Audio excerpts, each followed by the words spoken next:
여러분 안녕하십니까. 강민도TV 자유조선을 시작하겠습니다. 제가 어제는 이 김정은 주간 동선 추적과 북한 주간 동향에 대해서 말씀드리느라고 시간이 없기 때문에 이 백령도 서해오도 앞바다에서 벌어진 북한의 무력 도발, 약 200여 발에 달하는 군사 도발이 있었습니다. 저는 항상 이 서해 쪽에서 북한의 도발이 한층 강화될 것이고 이것을 경계해야 된다고 여러 차례 말씀드렸습니다. 이미 북한은 이 동해보다 서해에 집착하는 원인이 있습니다. 우리 동해바다에는 우리는 막강한 해군력과 군사력을 가지고 있습니다. 그런데 서해에는 문제가 다르죠. 물론 평택함대 사령부가 있지만 이 백령도나 이 연평도까지 가기에는 상당히 멉니다. 반대로 이 연평도와 백령도는 우리 본토와는 많이 떨어져 있고 우리 평택함대나 이런 지원을 받기에는 상당히 떨어져 있지만 북한에는 바로 지척입니다. 맑은 날씨에는 북한에 다니는 사람들이 다 보일 정도로 상당히 가까운 지척에 있죠. 직선거리로 아마 몇십 킬로도 되지 않을 겁니다. 오죽했으면 옹진반도에서 물이 빠질 때 함지만 타고 있어도 백령도나 연평도로 내려간다는 우스갯소리가 있을 정도입니다. 그렇게 지척입니다. 그렇기 때문에 북한이 군사적 도발을 감행한다면 저는 항상 서해 오도 쪽에서 강력한 군사적 도발을 강행할 것이라고 이야기했던 겁니다. 2010년 10월에 있었던 연평도 포사격 사건도 바로 그 단적 신뢰라고 할 수가 있는 거죠. 우리는 북한이 연평도를 방사포와 해안포로 공격할 때 연평도에 배치되어 있던 K9 자주포가 고장이 나서 즉시 대응을 못했다고 합니다. 자, 그러면 우리 본토에서 빨리 비행기가 가던 뭔가 지원을 해줘야 되는데 그 지원도 없었다고 합니다. 그리고 그 연평도 부대에 있던 해안포를 수리해가지고 북한에 대용 사격을 했다는 어처구니없는 이야기가 있었고 비행기가 떴는데 북한의 이 해안포 진지나 여기에는 공격을 하지 못하고 포탄 한 발 날리지 못하고 다시 돌아오는 수모도 겪었습니다. 자, 이게 왜 그랬을까요? 북한의 2010년대에 있었던 연평도 포사격 사건을 보게 되면 이건 우발적인 사건이었습니다. 우리가 이 북한을 향해서 우리 서해 오도에서 백령도나 연평도에서 포사격을 하죠. 포사격 훈련을 하는데 그 포사격 포탄이 아마 북한 NLL 쪽으로 넘어갔던 모양입니다. 그러자 북한에서는 여러 차례 4군단 지휘에서 당신들이 발사하는 훈련 발사하는 포탄들이 우리 쪽 용에 떨어지니 하지 말라고 경고했다고 합니다. 그런데도 아마 그 경고를 무시했겠죠. 그러자 우직한 4군단 군단장, 4군단 사령관이었던 김격식이 북한 말로 욕을 하면서 저 종갓나 새끼도 한번 답색이라고 했다고 합니다. 이거 방송으로 이런 말까지 해서 죄송하지만 일단 북한에서 김격식이 얼마나 열받았으면 이런 막말까지 하면서 쏘라는 명령을 내렸을까요? 자, 그래서 방사포와 쐈죠. 근데 그러고 나서는 어떻게 됐습니까? 우리가 반격을 하면 북한이 또다시 반격을 할 듯한데 우리가 얼마나 반격을 해서 얼마나 북한에 피해를 입혔는지 모르지만 북한에서 우리가 K9 자주포로 대응 사격한 이후에는 단이 한 발도 날아오지 않았습니다. 자, 이거 왜 이럴까요? 우발적인 사건이었기 때문입니다. 천안함 폭침과 연평도 포사격은 분명히 갈라봐야 됩니다. 북한에서 감행한 연평도 포사격은 김격식에 의해서 일어났던 겁니다. 그 이후에 김격식이 어떻게 됐죠? 김정은에게 불려 올라가서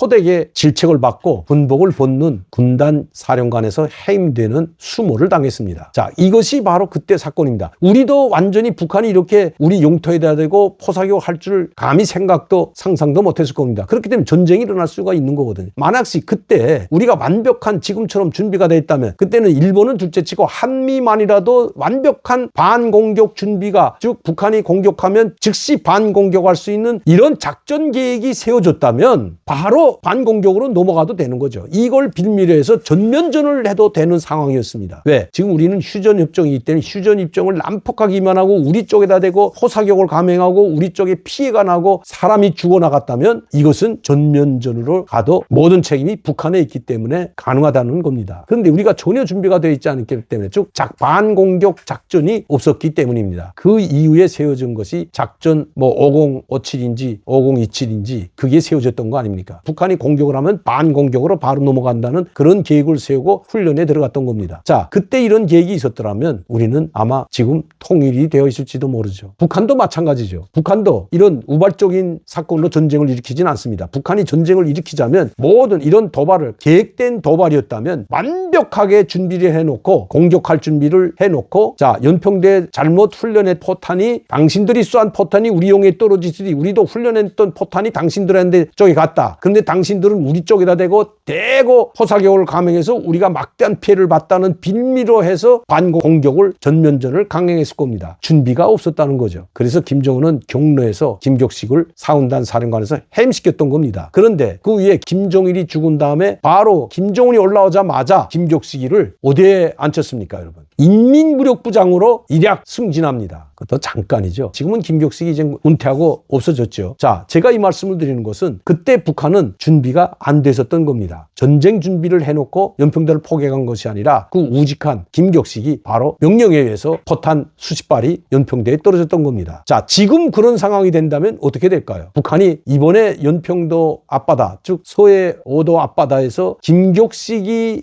군단장이 있을 때 쐈던 것처럼 그 부대를 동원시켜가지고 쐈다고 지금 군사훈련에 들어갔다고 이야기하는 것입니다. 왜 이런 것을 공개했을까요? 자, 여기 인민군 총참모부 보도를 보면 구체적으로 나와 있습니다. 조선인민군 총참모부 보도죠. 노동신문에 실렸습니다. 1월 6일자 노동신문. 뭐라고 이야기했는지 한번 볼까요? 구체적으로 밝혔습니다. 조선인민군 총참모부의 비준에 따라 조선인민군 제4군단 서남 해안방어부대 9분대들은 1월 5일 9시부터 11시까지 13개 중대와 13개 중대 상당히 많은 겁니다. 한 2개 대대가 되죠. 13개 중대 1개 소대 용량의 각 구경에 포 47문을 동원하여 192발의 포탄으로 5개 구역에 대한 해상 실탄 사격 훈련을 진행하였다. 여러분, 왜 이렇게 구체적으로 말했을까요? 그냥 해안포 부대들이라고 하면 되는데 총참모부의 비준에 따라 자, 여기죠. 조선인민군 제4군단, 조선인민군 제4남 해안방어부대 9분대들은 9시부터 11시까지 밝혔습니다. 이 4군단이 바로 김격식이가 있던 4군단입니다. 김격식이가 4군단장을 했죠. 2010년 해안포로 우리 연평도 포사격을 했던 그 명령을 내렸던 사람이 4군단인데 바로 그 4군단을 다시 꺼내 들은 겁니다. 연평도를 포격했던 바로 우리 4군단이 우리 서해 앞바다 쪽에서 200여 발, 약 192발, 정확히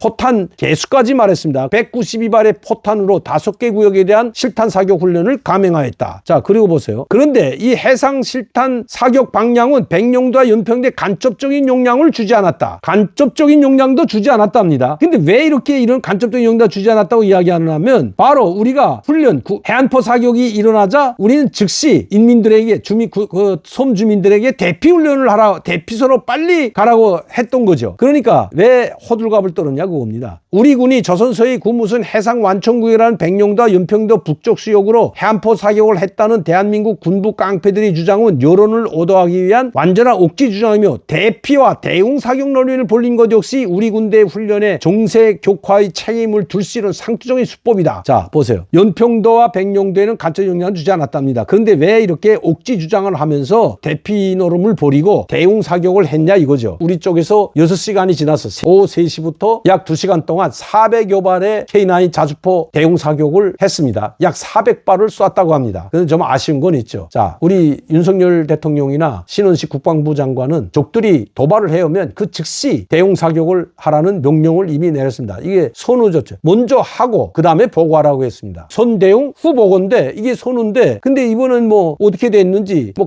갈팡질팡했는지 뭐 국방부 장관한테 제때 보고가 안 올라갔는지 어떻게 됐는지 일단 북한은 9시부터 포사격을 3시간 동안이나 감행했는데도 불구하고 우리는 오후 3시에 돼서야 대응 사격을 했다는 게 좀 납득이 안 됩니다. 물론 대응 사격한 것도 뭐 잘했다고 봐야 할지 모르겠지만 바로 북한이 포사격을 시작하면 우리도 바로 거기다 대고 포사격을 해야 되는데 우리 쪽에 떨어지지 않아서 이걸 어떻게 할 건지 대응 사격 해야 되는지 우리도 대응 훈련 발사를 해야 되는지 아니면 그냥 보고 있어야 되는지 이렇게 좀 좌왕우왕했던 것 같습니다. 왜? 우리 쪽에 떨어지지 않았기 때문에 NNL 이남 쪽으로 아니고 NNL 북쪽 그 용해 쪽에 떨어졌기 때문에 뭐 대응 사격을 빨리 지시를 내리지 못했는지 아니면 대응 사격을 못했는지 우리 쪽에 이 국방부의 설명이 있어야 될 것 같습니다. 요새 언론들에서도 그 문제를 좀 지적하고 있는데 자, 북한이 뭐라고 하는지 또 보죠. 서남 해상에서의 해상 실탄 사격 훈련은 새벽부터 5개 군단과나 부대 9분대들을 동원하여 전 국경선 부근에서 그 무슨 대웅태세 과실을 떠들며 대규모적인 포사격 및 기동 훈련을 벌려는 대한민국 군부 깡패들이 군사행동에 대한 우리 군대의 당연한 대응 조치라고도 할 수 있다. 대한민국 군부 깡패들은 정세격화의 책임 따라 운하는 부질없는 짓을 거둬치고 스스로 화를 자초하지 말아야 할 것이다. 적들이 소위 대응이라는 구심 밑에 도발로 될 수 있는 행동을 감행할 경우 우리 군대는 전례 없는 수준의 강력한 대응을 보여줄 것이다. 민족, 동족이라는 개념은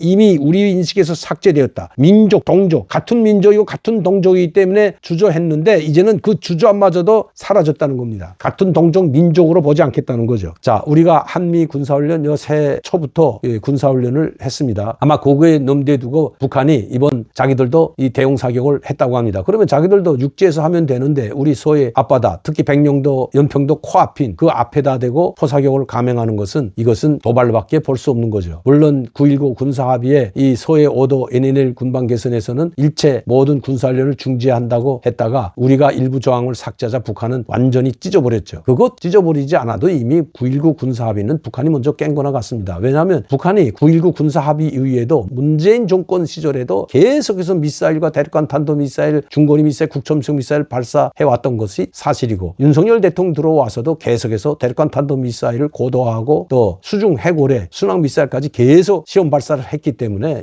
이미 깨진 거나 튼 거죠. 소의 5도 상당히 우리에게는 치명적인 약점일지도 모릅니다. 이 소의 5도를 북한이 불의에 공격할 수 있다는 것, 기습 공격할 수 있다는 것 결코 잊어서는 안 됩니다. 조만간 북한은 이보다 더한 무력 도발을 감행할 수도 있다는 것, 항시 있다는 것 잊지 마시고 국방부나 합참이 여기에 철저한 대응을 해 나가야 된다는 겁니다. 이번에처럼 북한이 9세 포사격을 개시했는데 6시간이 지나서 대응 사격을 하는 이런 일은 없어야 된다는 겁니다. 북한을 강력히 웅징할 수 있는 군사력만이 한반도의 평화를 지킬 수가 있기 때문입니다. 오늘도 강민도TV 자유조선 시청해주신 여러분들께 진심으로 감사를 드립니다. 저는 내일 이 시간에 다시 뵙겠습니다.